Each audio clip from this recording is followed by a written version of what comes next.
So these panels go really fast. I'm never going to forgive Deborah for making us go after Chanel, because that was a hard act to follow. But I have 3 daughters. As Deborah said, I gave birth to my twins when I was the governor of the Commonwealth, and the world nearly lost their minds that a 30-something-year-old married mother would dare to have children while she was working.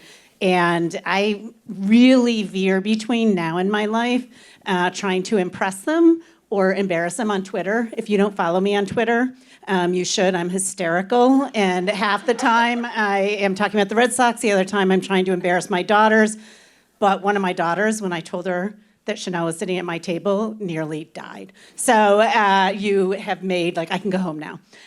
So I'm gonna ask each of the women who are here, who are doing amazing things, to introduce themselves as I ask them a question. I think we have such an important role to play for each of us, and not just those of us who are given the privilege of being on this stage.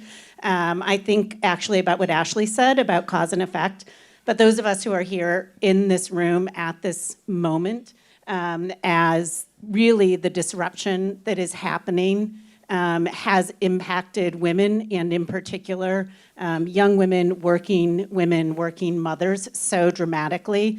Those of us who have caregiving responsibilities, whether of young children, which we're going to focus on quite a bit, or those of us who are now old, Deborah calls us the perennials, who have caregiving responsibilities either for parents or in some cases for spouses or other loved ones.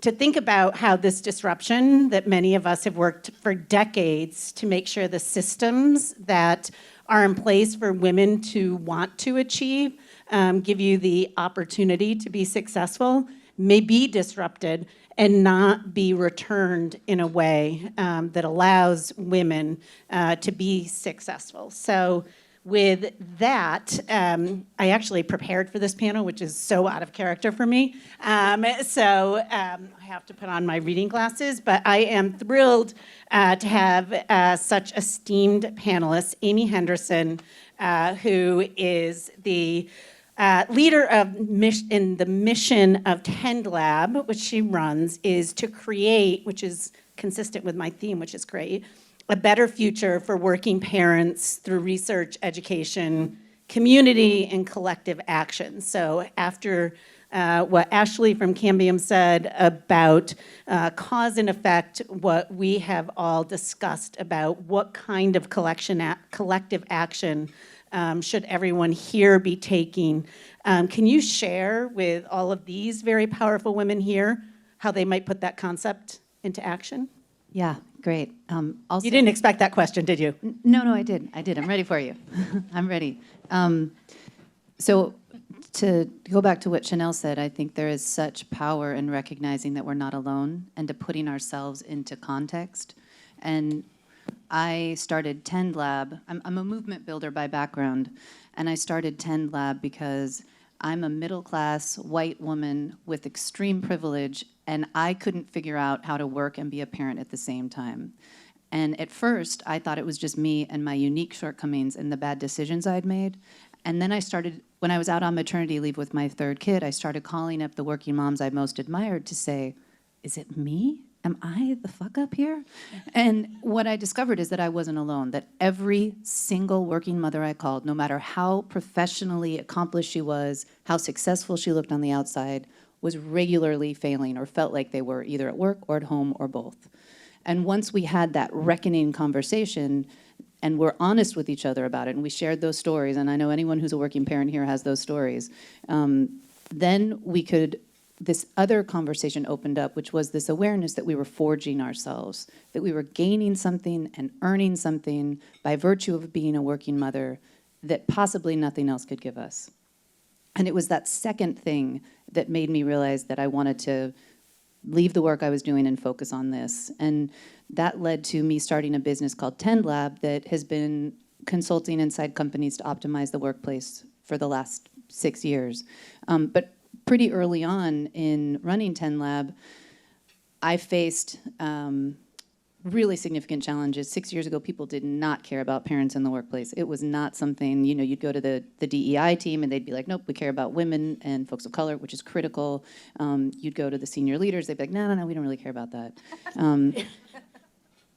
And so I, with the sort of counsel and instigation and support of Shadiah, we came together and started this community originally in the San Francisco Bay Area, which Shadiah coined the FamTech Founders. And we sent out a call to 24 all women at the time, founders who'd started ventures to solve for the needs of caregivers and families, and everybody showed up. All 24 women showed up with this real passion and excitement and energy. And what we wrote in the email we sent out was, look, a rising tide lifts all boats. And even if we're direct competitors, we need to come together to shape, build, name, and drive the growth in our sector, because we are stronger together than we are alone. And I'm really proud to say that that community is now about 180 founders large. We're across the nation. And Lynn Perkins from Urban Sitter has been volunteering thousands of hours to co-lead that with me, along with a representative from the Springbank Collective. And it's this really strong, vibrant community, which both Shadiah and Melissa are a part of.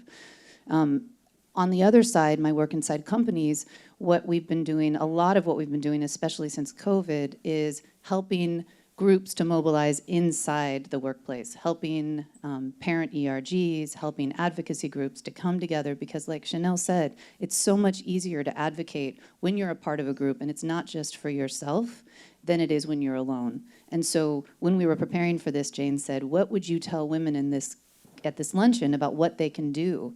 I would say find your peers, however you identify with that. In your workplace, find your peers. If your workplace doesn't meaningfully support you, then leave. Start your own venture or find a workplace that does.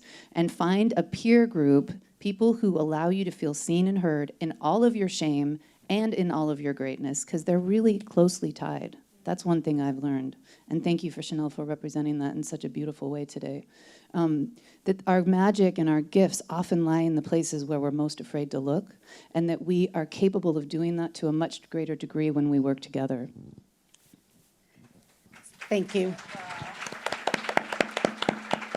So I also refuse to do panels where I'm the only mother of twins. So thank you, Jamie, for agreeing to do this today. Jamie is a mother of twins from Boston, which makes it double good. So picking up on Amy's call for employer support, your role is as a researcher. And in a recent article you wrote, which my fabulous BC intern found for me, it is up to businesses, you said, to think creatively about ways to build the childcare infrastructure we need to help working parents keep working for their families and the economy as a whole. You have a captive audience here of a lot of employers. So I was hoping you could briefly tell us about the research behind that article, as well as examples of businesses doing that creative thinking, and obviously tell us a little bit about your work and your role. It's hard because there's so much I want to say right now, and actually what's going through my mind when I look around this room is, wow, there's a lot of disruptors here, and then I'm asking myself, with that imposter syndrome we all find all the time, am I a disruptor? And I think actually when I reflect on my academic career in studying mothers in a business school, people thought I was nuts. You know, I didn't even know that that was something people could study. People would say, oh, you can't get your work published. You're never going to get this published in top journals. And you know, I feel like I defied that a little bit. I had a paper published about pregnancy in the workplace in a top management journal that wouldn't faze most of you, but then I can translate that to articles that Jane's great assistant found. But yeah, so I'm a mother of 3 boys. Jane mentioned I had twins, but my older son, who's 18, I just have to share this because I was pacing the hallways at Brigham and Women's Hospital, panting, waiting to give birth, and I looked at the picture on the wall by the elevator, which was Jane, who was the governor at the time, holding twins, thinking, okay, I got this. She has it, I got this too. So to transition, and I wrote a book a couple years ago called Maternal Optimism, which I also was told don't write a book about mothers, but I did it anyway.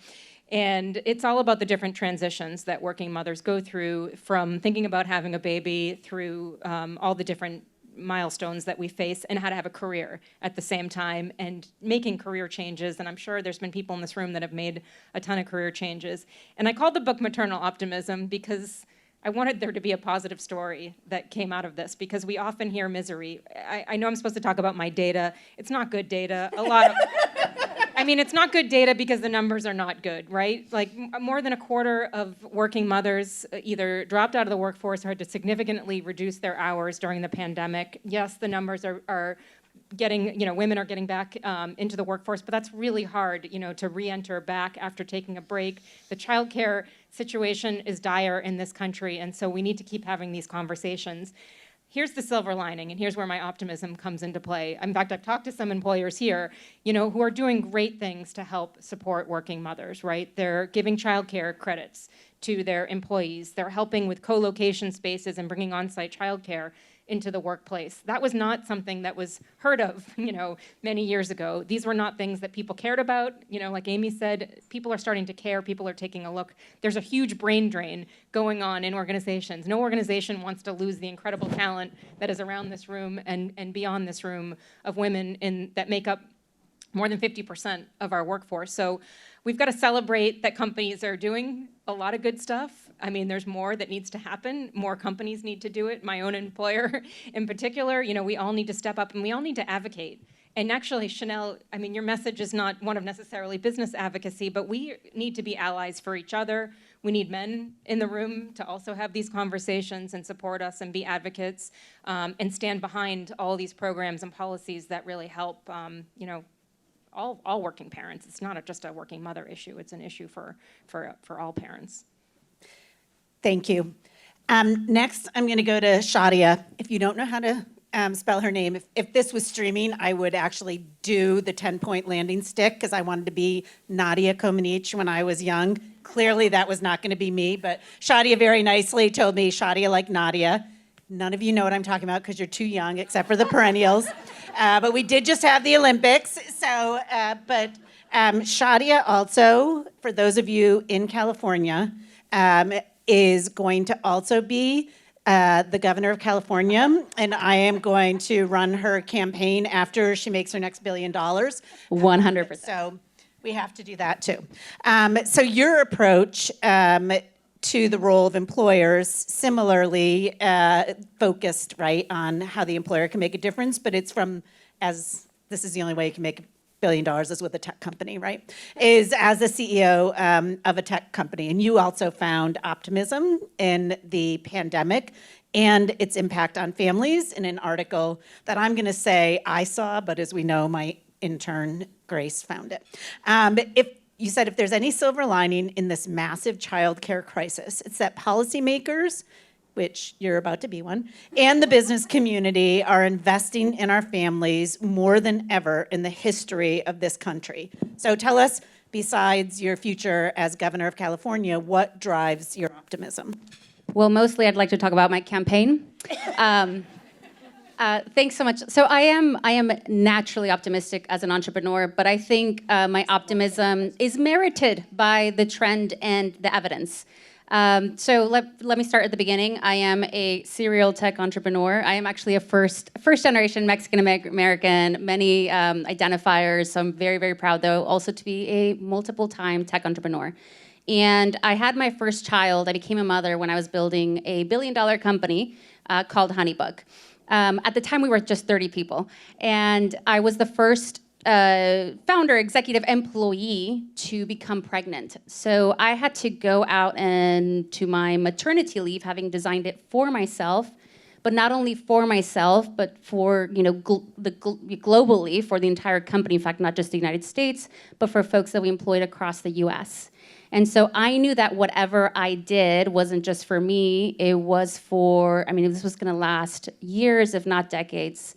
And so I became a great champion of paid family leave and just of acknowledging parents as a demographic in the workplace. And here's the thing, I did not expect how easy childcare would be. Just kidding.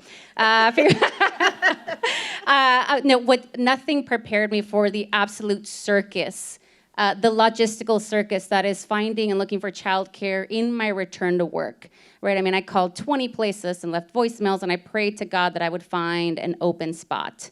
So upon returning to Honeybook, I mean, that was really the impetus for me and my co-founders to co-found Kinside, which, Kinside is an app that is available as an employee benefit, connecting over 3,000 employers and their employees to a network of over 20,000 daycares and preschools that have been pre-vetted and pre-negotiated on behalf of parents to really lighten the weight. And Kinside is providing infrastructure for employers as a stakeholder to become involved. And it's, I was just part of a larger phenomenon. This is why I'm optimistic, because this year, 42% of employers are considering or have decided to add a childcare benefit to their suite of benefits, right? This is like basically 1 in 2 employers. Now let's actually hold them to it, by the way, because that's a poll. So please hold them to it. And that, along with the unprecedented public policy investment that we've seen happen in the last 6 months, from expanding the pre-tax daycare benefits from $5,000 a year to $10,000 a year, the childcare subsidy that a lot of us are getting in the mail or in the bank. Thank you very much, President Biden. And also just, this great commitment to invest in universal pre-K. The tide is shifting, right? And what makes me really optimistic is first of all, more women are coming into positions of authority like me, right? I was a mom, and so I had to put in place policies that were reflective of the other mothers and families. Secondly, employers are getting involved more than ever because they understand family issues and women's issues as business issues. And finally, I really see that with the collection of those two and the government investment, we're going to see so much more public and private innovation in the space in a way that I don't think we ever have. Vote for me on the way out. Thank you very much. Thank you. So I'm going to do what several others had, and as I introduced Melissa, who comes to the care crisis from a different, very important perspective, which is running an integrated healthcare, software, and services platform around maternal and infant care. I'm actually going to follow Chanel's lead and tell you that something that is not widely known. So I may have had a great picture on the wall at the Brigham, but my twin pregnancy was not flawless. So the night before I was sworn in, because the governor left, I had contractions. And there was a hullabaloo anyway about whether or not a woman who was pregnant with twins could run the state. And so the fact that I was having contractions was not good news to anybody. And so my trooper, literally, we went to a secondary hospital so that they could bring me in to see my doctor. They put me in a wheelchair. They literally put a jacket over my head so that no one would see me and know it was me going into the hospital, because it would have been such an terrible story that I was in premature labor. I drank a lot of water. I put my feet up. That's not medical advice, but it was the good thing to do. And I stuck it out for an extra couple of weeks, and then finally had the children. Things were not settling down. 4 days in, I had a C-section. They're like, you need to go down and talk to the press. I literally went into the bathroom. These are all women here, right? Tell him not to listen. I literally went into the bathroom to get ready to go down to do the press conference. They were wrapping this thing around my waist so I didn't look like I was no, princess, whatever. And I had blood gushing out of my body. And I was like, well, at least it happened now, because it would have been bad in the press conference. And I had this massive infection in my wound, which we stuffed with a bunch of cotton or whatever. And anyway, but I took maternity leave for a couple of weeks where I had a visiting nurse I lived 3 hours from Boston, sneaking in and out of my house because, God forbid, right, the press got wind of the fact that it was not a big complication, although blood is bad. It was a little complication. Anyway, so things have changed for the better in 20 years because literally, people didn't understand that sometimes when you have babies, it's a little messy. Anyway, so you have given a lot of attention to this often overlooked aspect of the care crisis. I want you to tell us about the challenges you've seen and how Mahmee, which I hope you'll tell us a little bit about, is working to address those needs. Hi, everyone. Well, first of all, thank you for sharing that amazing story, and I think those aspects of maternity care are often shrouded in shame, even if you're not the governor. And there's so much more that needs to be shared about what actually happens during pregnancy and postpartum, and adding the complexity on top of that of leaving and returning to work in any role, as this conversation has revealed, it's an essential part of the storytelling that we're doing here today, that we also need to continue doing in all of our workplaces. I'm CEO and co-founder of Mahmee, an integrated care delivery platform for maternal and infant health. Started Mahmee in 2014 and did about 18 months of research and development on what kinds of technology and service solutions could be combined together to create the digital infrastructure that was missing, sort of the scaffolding that's missing from the maternal and infant healthcare field in the United States. Over the past 3 decades or more, the maternal mortality rate of mothers dying during or shortly after childbirth in this country has only risen.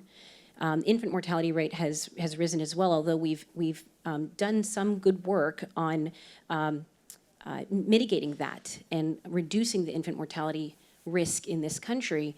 And yet we've left mothers on the side of this. And the United States spends more than any other developed nation to take care of mothers and infants, and we have the worst results in return. And it has a name, the perinatal paradox. It's otherwise inexplainable. How do we spend the most and get the least in return? Any other aspect of business, no one would allow that. No one would allow that for themselves or for their organization or for their employees. And it's a poor investment, the way that we're making it today in the United States to take care of women and take care of new mothers and babies. The challenge that we identified with our company was that maternal and infant health care is suffering from, as I mentioned, sort of a lack of infrastructure, but really a combination of things. There's a dearth of healthcare IT in this field. No surprise, like many other aspects of our society that focus on and center women's experiences, there's not a lot of great tools for us to use to get what we need from those experiences, from those journeys. And so maternal and infant healthcare has really stagnated in digital technology. Even the billion-dollar tech companies, the behemoths that build the software that your hospitals and health systems and public health programs use, don't have actually great solutions for documenting what we would call the dyadic medical information, the mother-baby dyad's story, your pregnancy and sort of the transition into new parenthood.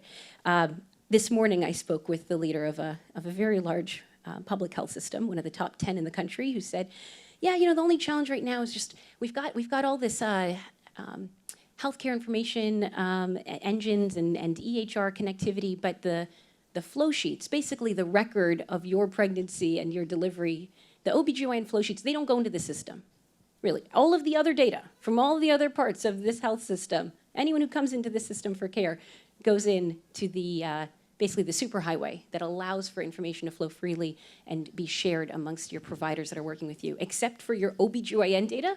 That's absurd. What that means, and it leads to this second challenge in infrastructure in the delivery of care for mothers and infants, is that in this very fragmented industry where you've got your OB taking care of the mom, you've got the pediatrician taking care of the baby, the midwife, the doula, the lactation consultant, the social worker, the therapist, the nutritionist, the yoga instructor, the childbirth educator, and all of the other folks that are working with you throughout this 22-month journey from conception through baby's first year of life. None of them have access to your birth story, to your information, to the pieces of your story, of your experience that any one of those data points could be the difference that makes the difference in reducing your risk of death, reducing your risk of serious injury. And so what we focused on at Mahmee is building that perinatal connectivity, the ability for allied health professionals, many of whom are women, over 150,000 professionals across this country that are in that category that don't have an MD after their name, but are critical to your maternity experience, giving them the tools to be able to read and write to the healthcare record, make sure that data does flow into the system, and allow that to connect up to and be elevated, have not just the data, but really the voices of allied health professionals and caregivers across the country to be connected to the medical record that is often generated by the OB and the pediatrician, to create a more complete picture of who's really taking care of you. And that is essential because a lot of the risks are truly preventable. At this point, it's been identified that 3 out of every 5 deaths associated with pregnancy and childbirth were entirely preventable. Someone knew something, and someone could have, if they would have had the ability to speak up and advocate for better care for that mother, could have made the difference. But in many cases, you think about who knows what's going on. Maybe your family friend who's visiting you at home, maybe the local doula or the nurse who came 3 hours outside of town to visit you, or the lactation consultant who came over for an in-home lactation, for a latch check, may have noticed something, may have heard you say something doesn't feel right down there, or I just haven't been myself lately, or I can't imagine that I'm going to make it out of this state that I'm in right now. Any of those things, most of the comments don't happen in the 15 minutes you have with your doctor.